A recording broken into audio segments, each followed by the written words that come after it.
Good morning. I don't know what day it is. I'm feeling a little just out of it and not all that great today.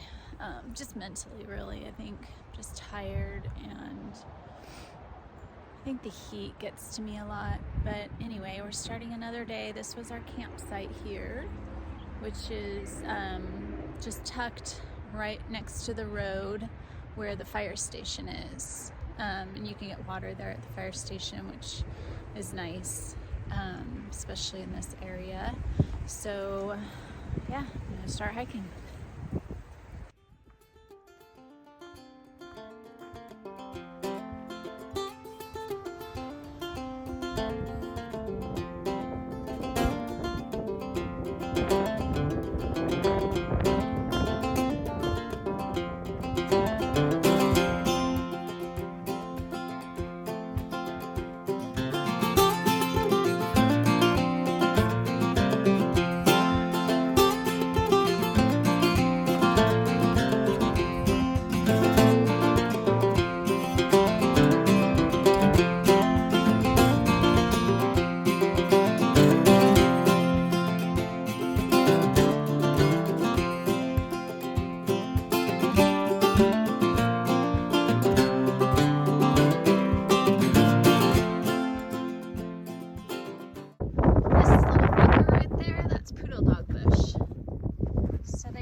The leaves do look like marijuana, but it smells of weed.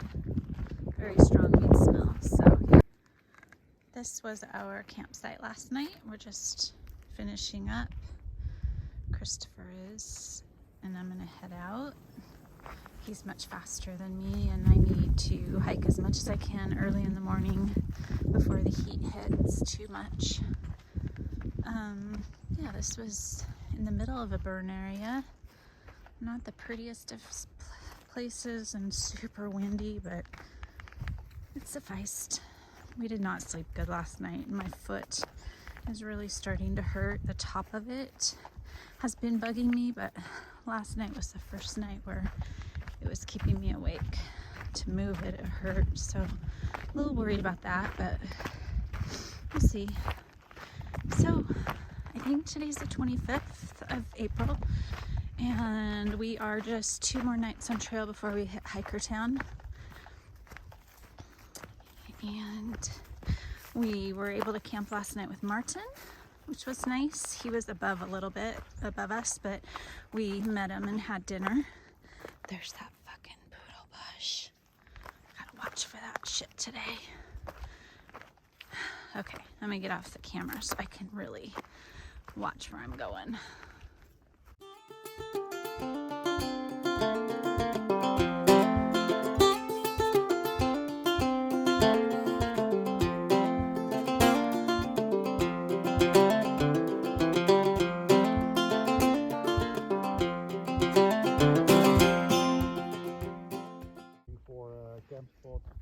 Here's our water for the day.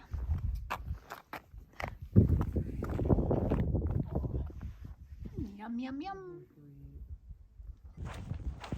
So we just got water at that cistern. It's interesting. I mean, it's actually clear and it tastes good after you filter it, but I don't know, a little freaky, but whatever. It's water.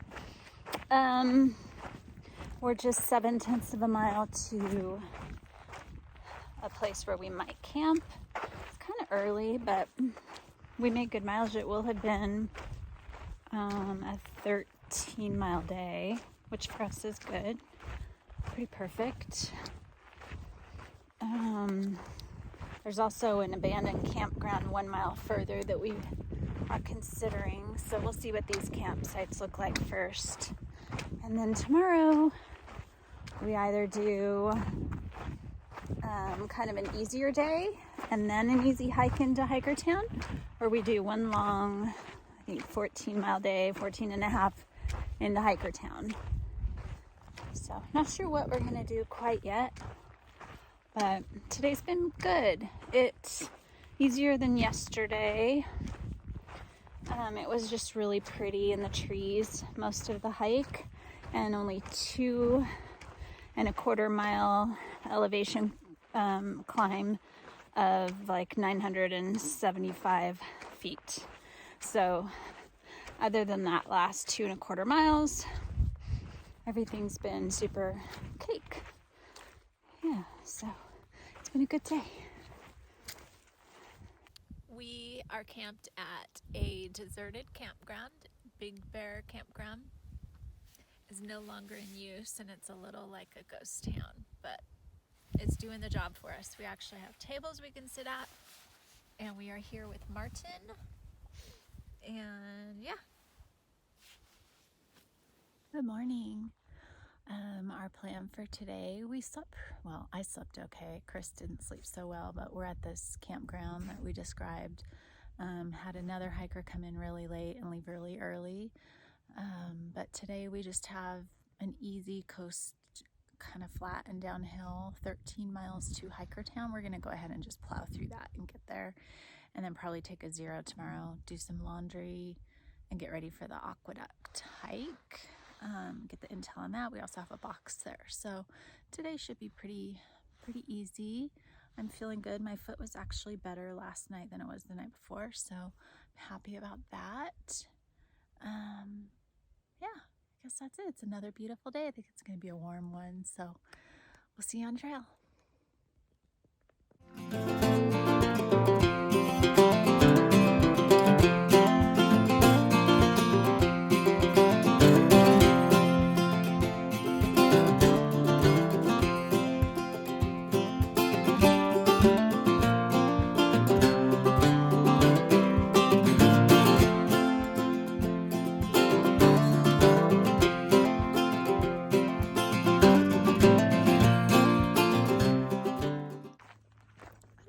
If we ever really explained our thought process on why we went to Acton and went Nobo up to Tehachapi. It took us a long time to decide what to do. There were just a lot of logistics, and people were kind of doing all different kinds of things. Some were going ahead from Paradise Valley Cafe and hiking Sobo or Nobo, but we definitely didn't want to be in the snow. We just, being section hikers, there's no reason for it. We can come back and do it when it's clear and beautiful. So, and I don't like to be cold. So then we needed to figure out the best place for Chris to exit, because he did have to get back to work, and it needed to be reliable that he could get home at a specific time. And that location seemed to be Tehachapi. So then it was either we go to Acton and go Nobo, or we go to Walker Pass and go Sobo and land in Tehachapi. But the most miles seem to be from Acton going Nobo. Walker Pass was appealing, but there was also still some snow in that area. So again, that we just figured Acton was the best choice. And given that the temps are cooler this year, this section just isn't all that great. It still has its beautiful spots, but like you have the aqueduct and all that, that's just in this burn area that we just went through. So it's nice to kind of get that chunk out of the way this year when the temps are cooler, and the water's more plentiful. So that was our thought process. I had considered saying goodbye to Chris and Tehachapi and continuing to Walker Pass and then going home on my own, but I have a couple things at home that have popped up, that one I knew about before I left and one that I didn't. So I think I will probably go home with Chris in Tehachapi, and we'll come back down here in the next year or two and knock out these miles that we have not done. And then I still have all summer of hiking, get some of Washington done maybe. So, which I'm excited for. Haven't really done a lot of hiking in Washington, and it's beautiful. I just have to figure out a plan when I get home to stay in shape, because this has really gotten my booty in shape doing these miles. So anyway, that was our thought process, and that's our plan, which means we really only have like 4 days on trail left, which makes me super sad. Yeah. So I'm just gonna enjoy it and be grateful that I've had this time.